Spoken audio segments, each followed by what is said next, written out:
第二天一早，我下意识的就先跑到了厨房，打开冰箱一看，食物已经全部腐烂了，还隐隐散发着臭味，这可怎么办？正在我纠结时，门再次被敲响，我吓得一个机灵，什么玩意儿？敲了2下又没了动静，这时业主群再次传来消息：亲爱的业主们，规则更新，门口放有防护服和防毒面具，有效时间1小时，请在规定时间内回家，否则后果自负。我屏住呼吸，大着胆子透过猫眼一看，门外果真放了一套防护服和一个防毒面具。我小心翼翼地把门开了个小缝，伸手把它们拿了进来。我发现门口李姐和邻居的尸体已经不见了。我现在有防护服，可以出门买食物，那就说明之前规则里大雾期间千万不要出门这条规则是假的。如果不出门，我估计也熬不过7天。穿好防护服后，我果断下了楼，走进超市，门口竖着一个小黑板：超市规则1，超市的肉很新鲜，但都不可以吃。2，蔬菜都是当天新进的货，可以放心食用。3，每个人只能买1天的量。4，超市每次只能供应20人的食物，人越少越好。看到最后一条，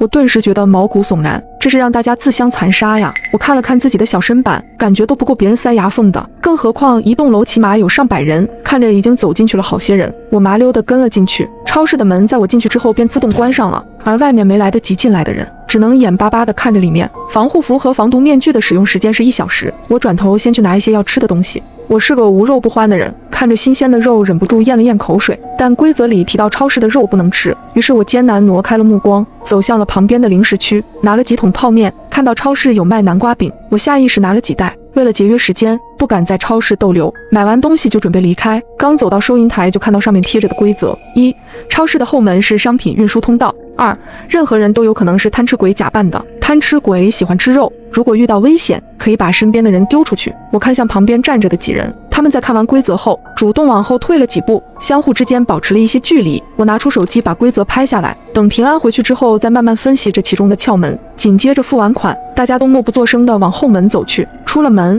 所有人如脱缰的野马，迅速朝家的方向跑。大家都穿着防护服，只要把东西藏好，雾这么大，很难有人认得出来。我刚跑出来还没有一会，就撞到一个瘦弱的姑娘，蜷缩在椅子上。我默默放慢了脚步，见我走来，小女孩可怜兮兮道：姐姐，我的东西被坏人抢走了，你能帮帮我吗？她满眼含泪地看着我，不禁让人心生怜悯。可以想到她可能是贪吃鬼假扮的，我当即忍下心，径直从她面前走过。她喊了半天，见我没理她，重新看向了后面的人，继续求救。突然身后传来一阵若隐若现的惨叫声，女孩果真的是贪吃鬼，我吓得一个哆嗦，赶紧进入电梯。在电梯门关上的前一刻，一个穿着缩小版防护服的身影出现在我面前，是李姐的女儿大宝。她一双无邪的大眼睛怯生生地看着我。小周姐姐，你看到我妈妈了吗？我妈妈上次出门就再也没有回来。我回想起李姐在我家门口发生的事情，心中不免有一丝愧疚。我咬了咬嘴唇，将南瓜饼递给她。乖乖快回家，妈妈去给你买玩具了，她让你在家等她，